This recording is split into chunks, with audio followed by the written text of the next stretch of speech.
Hi, I'm Mr. Quantitative. And hi everyone, I'm Mr. Qualitative. Today, we're here to explain to you a research we have done recently.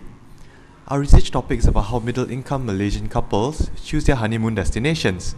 That's right, we will be teaching you on a research method which involves qualitative and quantitative.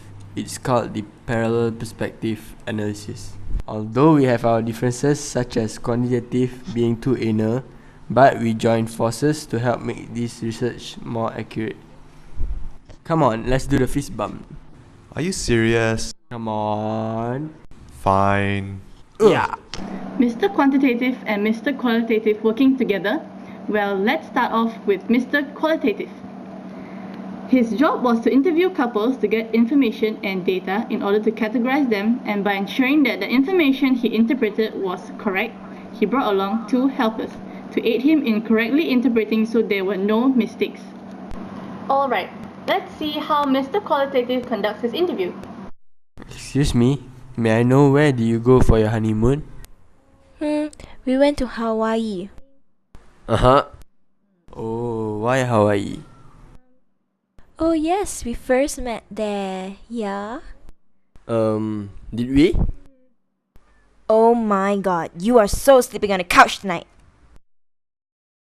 And the interview went on and on and on and lasted for days. After they're done, they handed a big pile of data to Mr. Quantitative. Mr. Quantitative works day and night separating the data into factor analysis and cluster analysis. Factor analysis is done by keeping factors kept by their eigenvalues greater than or equal to 1 and factor loadings greater than 0.4. To test the reliability of the variables obtained in each factor, Cronbach's alpha was used with results of coefficient greater than or equal to 0.5. Afterwards, cluster analysis would depend on the result of factor analysis, and each cluster's name is denominated with the factor scores. Cluster analysis is done to identify groups of respondents. A two-phase approach was employed. In the first phase, the method of Watt's minimum variance was used to select clusters.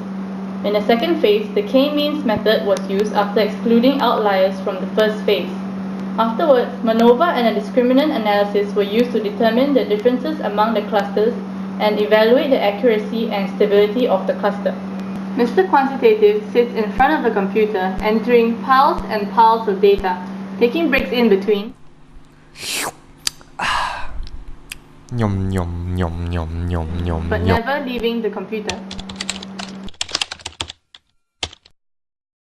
Woohoo! Finally, I am done. And this is how the chart looks like. I've categorized it by cluster and factor. At the end of my research, I found that two main factors that affects a couple's decision making are price and location.